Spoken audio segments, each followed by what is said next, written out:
Hey everyone, welcome to another week of Real Personal Finance. Welcome back, Meg. Thank you. How are you? I am doing well. Thank you. Good. Well, I'm feeling a little fiery today. How about you? Indeed. Let's talk Yes. about our fieriness. We haven't talked about it. We talked about it once on the podcast a while ago, but it'd be fun to talk about this again. Talk about fire. What does it actually mean? And what type of fire are we seeing a lot of people move toward? Or can we have conversations with clients about? I don't know if I would want to say that I was once a devotee of Mr. Money Mustache, sort of the original fireman. OG fire blogger. Yes. I think the OG fire person was a book, Your Money or Your Life, that was actually published, I think, in the 80s. But Mr. Money Mustache, he sort of wrote the OG blog, popularized it tremendously. I think he was in the tech industry. And fire has just taken on sort of a life of its own, especially in the tech industry. Right. Where, I don't know, this is armchair psychology, but some combination of you actually make enough money oftentimes in the tech industry to make this even a glimmer in your eye. That fire being financial independence, retire early. Yes. Thank you. Yes. We should start with what that means, right? Yes. So it is the idea that way before the stereotypical retirement date of 65, right? Mr. Money Mustache did it at 30. You have saved and invested enough in your portfolio that you can just stop working and stop earning money, and you can just live off of your portfolio for the rest of your life, right? Right. Normally, we just call this retirement because that's what you do when you turn 65, stereotypically speaking. Yes. It's just doing it at 30 is crazy. Yeah, because you're literally like, okay, I'm going to, for 60 or 65 years, live off of this portfolio. Right. And I don't know what's happening next week, let alone over the next 6.5 decades. Right. Right. Or like, are your expenses going to stay the same for 65 years? Right. That's one of the 1,000 questions. Yes, just one of them. Just one. Yes. Am I going to have children? Right. So that's what fire is. And a lot of people in the tech industry know about fire, at least at sort of a high level, superficial level. And I've had a lot of clients when they first come to me, sort of the only goal that they sort of know to tell me is, oh, I want to, get financial independence early. I want to hit fire. So we've had to, work with our clients about, what does fire actually mean to you? And for them, they often think that it is a switch, an on-off switch. You are either financially independent or you are not. Right. Right. And getting to financial independence where you can live off your investment portfolio for the rest of your life is really, really hard. That's why people don't normally retire until they're 65. You need decades of working and savings to get there. Well, there's also this little thing. It's like the eighth wonder of the world, and it's this thing called compounding. Right? Exactly. And it's compounding that happens over time. And like the biggest growth that happens in portfolios, if you actually just look at any graph. My favorite to teach this is you tell kids, like my son's in 6th grade. So you just say to go into his class and you're like, hey class, you can get from your parents either $1,000 a day for a month, or they'll give you a penny and double it every day for a month. Which one do you guys choose? And everyone's going to choose the $1,000 a day, right? Because it just sounds like such a huge sum of money. But if they just took the penny and doubled it, I think on the 31st day, it's like $5.1 million, right? And the cumulative amount is like something like $10 million. It's insane. Yeah. But all of that compounding growth happens on like the last 5 days. Right. And if you look at any graph, which is less evocative than, $5 million at the end of a month, but any graph of sort of like normal compounding that you might expect to get out of investing in the stock market, you can see that for the first, 4/5 of the graph, the size of your portfolio it's growing. It's nice. Yeah. And then the last fifth of the graph, it's like a hockey stick almost. Right. Just to reemphasize what you were just saying. That's what people usually think of as fire. It's this, I have definitely saved enough money, I never need to work again. That's a really daunting goal. almost no one gets there. But what I have realized over the years is that FIRE is actually this spectrum where having enough money to never earn another dime, that's one end of the spectrum. Mm-hmm. But there are many stages along the way where you have increased financial independence, right? Just 100%. having an adequate emergency fund is on that spectrum. Adequate emergency fund. Maybe you have fully funded college for your kids now, Right. so you don't have to worry about that anymore, Yep. right? All these goals that we have in life, you can just start checking them off, and to the point where you're like, okay, you really don't have a need to save anymore if you don't want to. Right. And that's the point of this particular conversation is reaching that point where you have enough money already saved and invested, typically, Mm-hmm. for all the goals you have. So you don't need to save anymore. Yeah. But you can't actually start taking the money out yet. Right. So I don't know, a couple months ago, I had this conversation with a couple. They've got a young kid. They're in their mid-30s. And they've both worked at Apple for a very long time and have done very well in terms of their stock compensation because Apple, wow. And so they're accustomed to making this gigantic income and saving and investing most of it. Mm-hmm. And they were kind of stressed out about, okay, we've moved out of California. We're working remotely. We are never going to be able to find another job that has paid us as much as Apple has. Oh my gosh, we're so used to saving and investing hundreds of thousands of dollars a year. How is this going to work? And so I ran some, fairly quick calculations and said, look, if you never invest another dime in your sort of long-term, your financial independence portfolio, you will most likely have plenty of money by the time you're 60 or 65. So your only job between now and then is to earn enough money to pay your bills and your taxes. You don't actually have to earn enough to save anymore because you've already got a big enough nest egg invested. Just let the compounding happen. Right. I mean, you can essentially show them the rule of 72, right? Which for listeners at home, if you just take 72 and divide it by any number, so if you divide by 10, your money will double every 7.2 years. Now, that's obviously highly unlikely. But if you take that 72 and divide by 7, your money will double about every 10 years. Right. And 7% being the return. The rate of return on the portfolio. Yeah. So it's a quick way to like back of the napkin go like, how fast is this money going to grow?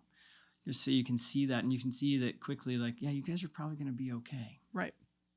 So you can get, that's a very important, influential milestone, I think, on that spectrum of financial independence and on the way to full financial independence. Because you can imagine what happens. You're 35, you're 40, you're 45. Whenever you hit that point, which is called coast FIRE, because now you can sort of coast in your job, you hit that point. Now, all of a sudden, your world of employment possibilities opens up. You no longer need to earn $500,000 a year by working for Apple and working 70 hours a week. You just need to earn enough money to pay your bills and your taxes, which, by the way, will be much lower now because your income is lower. Right? Exactly. And I mean, I don't know about your clients in tech, but there's a lot of energy in my clients in tech to get out of tech.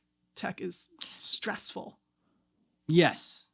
And I think that that's where it kind of touches on the idea of coast as well, is that the clients have to understand, and for listeners at home, you really have to understand, what do you actually need to live a month of life and a year of life from an income standpoint?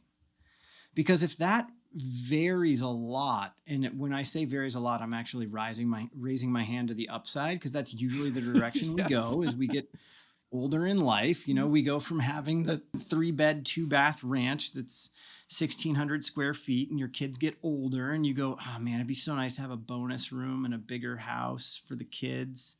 Maybe we should go do that. And then you go do it, and you almost become beholden to the higher incomes Yeah. because you need them to sustain that level of life, right? Mhm. And the point that you were making for those clients that you had were, hey guys, if you don't change anything income wise or it's expense wise, Yes. you're at a good place now, If. right? Yeah, big ol' If if. you don't, if you decide all of a sudden that you need to fly business class everywhere and take bigger trips Mhm. and like send the kids to private school versus public school and do all those things, all of a sudden we have more need for more cash flow and for more savings. So it always comes back to the life that the clients want to live, Yes. right? And you're getting to one of the most important parts of this sort of, calculation in quotes. I mean, Coast Fire is, to first order, a mathematical calculation of, how Mm-hmm. much your investments will grow over time versus how much your expenses will inflate and when you will start actually taking money out of your portfolio to pay your expenses. Um, but that calculation is based, the only number we know, in fact, is how much your portfolio is worth right now. We are Right. guessing at how much you're going to spend in the future. We are guessing at how much your investment portfolio is going to grow each year or over time. We're guessing at So true. inflation, et cetera, et cetera. So, as with most things, personal finance, and probably most things in life, we can sort of draw a line in the sand now. This is the best analysis we can do given current knowledge and assumptions. And then we just need to revisit it, right? 100%. Every year, Yeah. every few years, sometimes it'll be obvious that the circumstances have changed. Didn't have kids before. Now I've got a kid and a, $250,000 college bill 18 years in the Right. future or something Yes. like that. Um, but it is important if you're going to start focusing on these milestones to recognize that just the natural evolution of life can change your status. Oh, And that's 100%. I mean, okay. yes. I mean, what we really get to do, to your point, is we can understand where we are right now with all the financial data we have right now, and then we really just need to allow life to unfold and step into the next Hmm. point and see what the data is there with the life that we've lived in between, and then say, what do we do now? Exactly. That's really what financial planning is on an iterative basis with clients. It's important to have the sort of plan that we've created right now that's sort of this static document, as of right now, here is what life looks like. It's important to have that so that when one of those variables changes, your spending, your tax rate, you get an inheritance, whatever, you will know the general direction in which that is going to change the existing plan. So you do have to do the calculation with all the assumptions, all the guesses Yep. to begin with. And if someone did want to try to do Coast Fire, what do you think? How should someone go about saving for Coast Fire? What are your thoughts? Well, first, I think I would suggest you see if you're already there or not, Mm-hmm. because it's Yep. come as quite a surprise to several of our clients in their 30s that as of now they're sort of well into the Coast Fire realm. Would say, plenty Mm-hmm. of margin of error. Um, and from a very practical perspective, there are lots of Coast Fire calculators online. When I wrote a blog post about Coast Fire a while ago, and we have our own internal Coast Fire calculations simply because I don't know all of the underlying assumptions these online calculators use, and so I can't Mm-hmm. rely on them. They're probably fine. Yeah. But if you just Google Coast Fire calculator, a bunch of them come up. And you can, make reasonable guesses about stock market return, investment return, put in 7%. That is a reasonable guess. Reasonable guess for inflation is 3% annually, that sort of thing. Sure. So see if you're already in that realm. We've had a lot of clients, as I said, we did the calculation like, whoa, we're well past that point. Great. So we have that Yeah. nice cushion, that nice margin of error. Because of the unintuitive power of compounding, right? It's one of those things that the sort of emotional brain can never wrap its head around. We always have to think Yep. very rationally to understand the power of compounding. It is, I think, surprising to a lot of people how little money you need to have invested as a 35-year-old. to achieve coast Right. fire by so you'll be fully retired at the age of 65. Right. Yeah, and it's just because it compounds. It's not linear, right? Our brain has a very hard time with that. And to your point, when you're 35, you're going to get at a 7% rate of return. You're going to get you get to double it 3 Yeah. times by the time you're 65. Yeah. Right? So 1,000,000 turns to 2, 2 turns to 4, 4 To turns 8. to 8. Like that's a very large number really quickly. Right. So if you already have the million, like you're going to be in a really good position. Yep. Yeah, no doubt about it. Yeah. So that was check if you're already there, right? And maybe you are, especially if you've been earning a really good income and being diligent about saving and investing a bunch of it. Yeah. And a lot of my clients, and probably yours too, who work in tech and earn these incomes that they're still kind of like, I cannot believe they pay me this much money. A lot of them are really reaping the benefits of that sort of diligence. But let's say you run the numbers, you use one of those calculators, and you're not coast fire. Well, then it's really your decision, right? Because coast fire is going to require trade-offs. You can stick with the sort of save and invest 10 to 15% of your income every year until you're 60, 65. And that most likely will get you to a very nice retirement at a very traditional retirement age. Absolutely. But also give you money to spend and enjoy life along the way. And I would just like to put in a vote for, that seems like a pretty darn good life to me. Like, we don't need to get to a point of financial independence long before 65. So if you want to get to a point of financial independence or coast fire before that, the trade-off is, it's fairly straightforward. You have to spend less now so you can save and invest more now. So that's simply a choice. Yeah. I have no moral dog in this hunt whatsoever. But it really does have to do with, at what point do you want to get to a point where you don't have to worry as much about the level of income you make? Because the bigger your portfolio, the less you have to worry about it until that point of full financial independence where you don't have to worry about it at all. Yeah, exactly. I've always thought of it as, especially if you're younger in tech and maybe you do have a more simplified life right now, you're not married with kids and all of those things.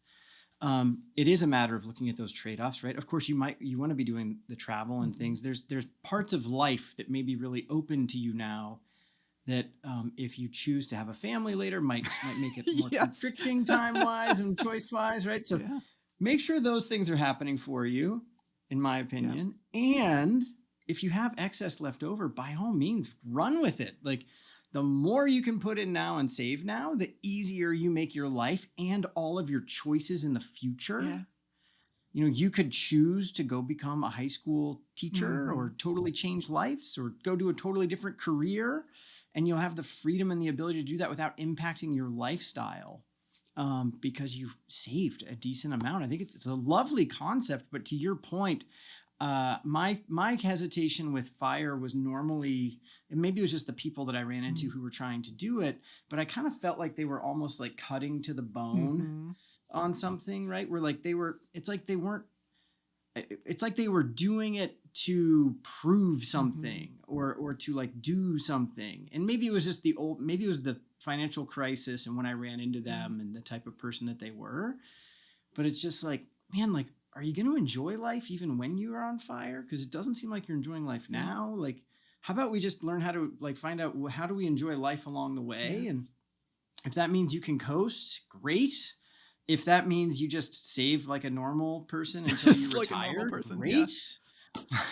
Like what is it that you enjoy about work or don't enjoy about work? Like, is it just that you're at the wrong company or maybe they have the wrong value system for you, but you love the work that you do? Like, I always look at the underlying person and I'm like, what is it about you that has you jumping out of bed in the morning and what do you want to go do? Because even once you reach financial independence, one thing I find, because I have clients who are somewhat skewing, I'm 40, 4, so they're kind of my age now, and we're I like to just think getting about closer that. to like retirement Okay, ages, yeah. right? And even the ones who are at a point where they can choose to leave their job now, Mhm. who even had these ideas of like, I don't want to be there, Mhm. they leave that and they want to go do something. Yes. Like they don't want to just do nothing. Like they're not going to go golfing for the every day for the rest of their lives. Like they're not going to get like the golden watch and like hang it up like my grandparents did, right? So I just always a part of me wonders about that. Yeah, well, I mean, you and I both know that in more traditional retirement planning, there's this sort of mantra of you'd rather be retiring to something as opposed to retiring from something. There has to be something that Yes. excites you, that sort of speaks to your soul, sparks your passion, something. And I think that's one of the things I like about the coast version of FIRE. Yeah.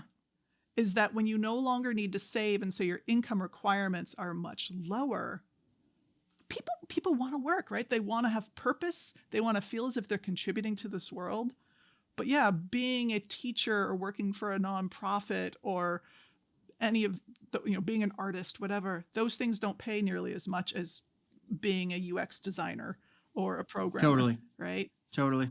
It's a good reminder what you just said though, because like even for the youngest clients who I've worked with, I've always said to them, let's understand how much cash flow you need to be able to, I kind of called it like an FU account, and it's their emergency fund. Mm-hmm. But it's kind of like, let's get you to the point where you can stand up for yourself and you're never worried about like, oh, I can't get fired, Yeah. or, oh, I can't do this. And I kind of feel like Coast might have a similar mentality for people. I'd be surprised to know if people who are doing Fire Coast, if like once they hit their number, if they don't feel a sense of empowerment Oh, that they can basically now tell anyone to go fly a kite. yeah. And I have a feeling it helps them do better at their job. Yeah, it reminds me, there's this doctor who runs the White Coat Investors site, Jim Mhm. Dahl or Dolly, something like that. And I Yeah. remember reading something he said years ago about the moment he reached financial independence, he loved his job so much more Right. because he Because he wasn't doing it for the money doing anymore. it because he loved emergency medicine, or I think that's what it Right. is. But Right. yeah, so I have to believe that is the case when there's not this sword hanging over your head saying you best not lose this job because you need it for your financial future. Yeah. I think the other thing is maybe flexibility, and just thinking about if you do hit Coast, just because you hit Coast doesn't mean it necessarily stays. Right. Well, I mean, flexibility, we've touched on a few times, just this idea of the whole point of getting to Coast Fire is now you have more flexibility in your career. Right. All those dreams you had about, oh, I wish I could go work for that event planning company, which one of my clients did, or I wish I'd become a teacher, which another one of my clients did, or I wish I could start this business, which another one of my clients did, right? Yes. Those are options that they would have never considered before having some real level of financial independence, right? Because they Right. just would have been too Yeah. anxious about their financial security. Yeah. That's the whole point. So once you reach Coast Fire, think about it. Like, this is a gift that the world has given you, that you have given yourself. Don't squander it. Do what you think is most meaningful. I know that's scary. Absolutely. Yeah. Well, we're big proponents of that. We'll have to talk about that another time. Getting people to do what's Yeah. meaningful to them. Yes. Yeah. It's important work. Yeah. Very cool, Meg. Anything else? No, I don't think so. I think my neither. main takeaway on the topic of fire in general is that it is not bimodal. It's not on or off. There is a spectrum, and the bigger your financial nest egg, the more financial independence you have. So any progress is meaningful. 100%. 100%. Awesome. Good chat today. All right. Well, we'll see you guys next week. Bye, Meg.